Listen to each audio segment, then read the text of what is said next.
नमस्कार दोस्तों, श्रेष्ठ भारत के तमाम दर्शकों का मैं हार्दिक अभिनंदन करता हूं धर्मशाला से। जी हां, धर्मशाला में टीम इंडिया का जो है मुकाबला, एक अहम मुकाबला रविवार को न्यूजीलैंड के खिलाफ है। और न्यूजीलैंड के खिलाफ जब भी टीम इंडिया भिड़ती है तो उसको लेकर एक अलग किस्म का रोमांच रहता है। और रोमांच की वजह क्या है? रोमांच की वजह, सबसे पहली वजह है ऐतिहासिक वजह।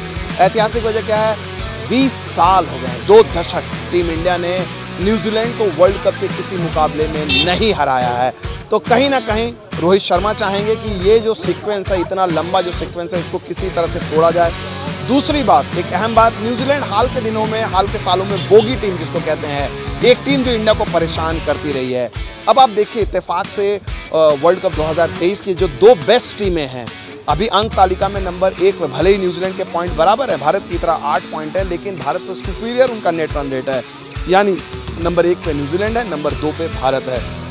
और ये दोनों टीमों का अगर देखा जाए वर्ल्ड कप में जो विजय रथ है, वो अश्वमेध रथ चला जा रहा है। वो किसी ना किसी एक का रुकेगा, किसी ना किसी एक टीम को, न्यूजीलैंड की टीम या भारत की टीम, इन दोनों में से किसी एक को हार का सामना करना पड़ेगा। जाहिर सी बात है, दोनों टीमें नहीं चाहेंगी कि उनकी जो है जीत का सिलसिला किसी भी हाल में रुके। कम से कम टीम इंडिया नहीं चाहेगी। खासकर ये देखिए हुए इंडिया के लिए ये चुनौती और भी ज़्यादा बड़ी हो गई है, क्योंकि जो टीम इंडिया का जो कॉम्बिनेशन है, हार्दिक पांड्या जो इस टीम के लिए तुरुप के इक्के हैं, एक तरह से देखा जाए 2 in 1, 2 खिलाड़ियों में 1 खिलाड़ी। यानी टीम इंडिया वैसे खेलती तो 11 खिलाड़ियों से, लेकिन बहुत कम टीमें हैं जिनके पास 12 खिलाड़ी होते हैं। जैसा कि एक ज़माने में साउथ अफ्रीका के पास होता था जैक कैलिस के तौर पे। जैक कैलिस तो चलिए बहुत बड़े खिलाड़ी थे, लेकिन मौजूदा समय में हार्दिक पांड्या जो टीम इंडिया को जो विकल्प देते हैं, एक गेंदबाज के तौर पे तीसरे तेज गेंदबाज की भूमिका निभाते हैं, मिडिल ऑर्डर में वो 6ठे नंबर पर बल्लेबाज की भूमिका निभाते हैं। अब इंडिया के लिए समस्या ये हो गई है कि जैसे ही हार्दिक पांड्या गए हैं, तो या तो उनको एक पोजीशन सेक्रीफाइस करनी पड़ेगी। अगर वो ईशान किशन या फिर सूर्य कुमार यादव को लेते हैं 6ठे नंबर पर बल्लेबाज के तौर पे, तो एक गेंदबाज की कमी महसूस होगी। या फिर वो सोचते हैं कि भाई हम मोहम्मद शामी को लेकर आते हैं, जो आना चाहिए, प्योर फास्ट बॉलर हैं, तो एक बल्लेबाज की कमी होगी।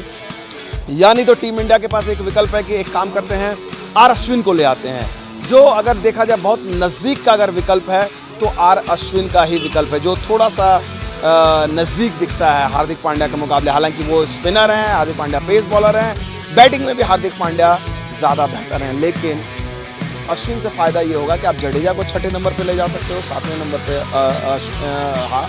शार्दुल होंगे, 8वें पर आप अश्विन को ले सकते हो। तो ये जो चीज़ें हैं, ये आपको करके काफ़ी हद तक टीम को संतुलन दे सकती है। और संतुलन इसी बात की तलाश में है राहुल द्रविड़, जो टीम इंडिया के हेड कोच हैं। जब वो आए प्रेस कॉन्फ्रेंस में तो उन्होंने इसी की बात की। उन्होंने कहा कि हमें पता है कि हमें कौन से खिलाड़ी खिलाने हैं। उन्होंने ये भी कहा कि हमें ये भी पता था कि भाई ऐसी सिचुएशन टीम को फेस करनी पड़ सकती है टूर्नामेंट के बीच में, और उसके लिए तैयार हैं। लेकिन कुल मिलाकर अगर देखा जाए, भारत और न्यूजीलैंड के बीच में जो मुकाबले वो बड़े दिलचस्प रहे हैं। और टीम इंडिया की असली चुनौती होगी, क्योंकि मिचेल सेंटनर जैसे स्पिनर जिन्होंने इस टूर्नामेंट में ज़बरदस्त गेंदबाजी की है, बेहद उम्दा गेंदबाजों में रहे हैं।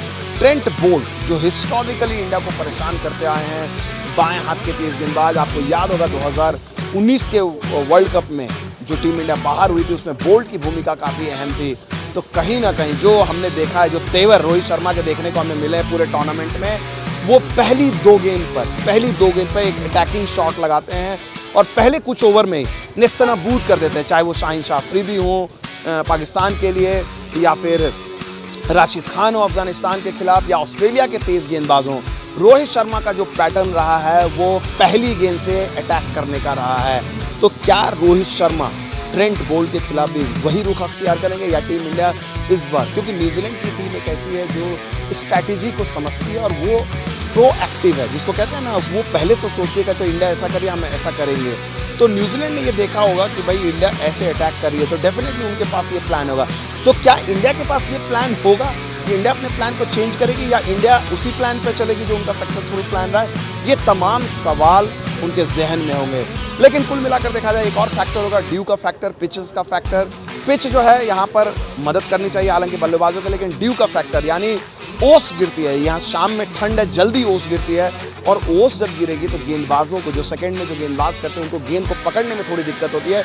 तो वो एक फैक्टर होगा। तो टॉस एक बड़ा फैक्टर होगा, जो राहुल द्रविड़ ने भी माना कि टॉस जीतने के बाद क्या किया जाए, टीम कॉम्बिनेशन। तो बहुत सारे मामले पेच फंसे हुए हैं, लेकिन सबसे अच्छी बात है कि अगर टीम इंडिया ये मैच जीतती है तो टीम इंडिया के एक तरह से देखा जाए बहुत कॉन्फिडेंस होगा। नॉट ओनली सिर्फ 5 मैच में 10 पॉइंट उनके होंगे, बल्कि ये कॉन्फिडेंस आएगा कि भाई हम विदाउट हार्दिक जैसे इररिप्लेसेबल प्लेयर के भी जीत सकते हैं। तो फिलहाल मेरे साथ इतना ही।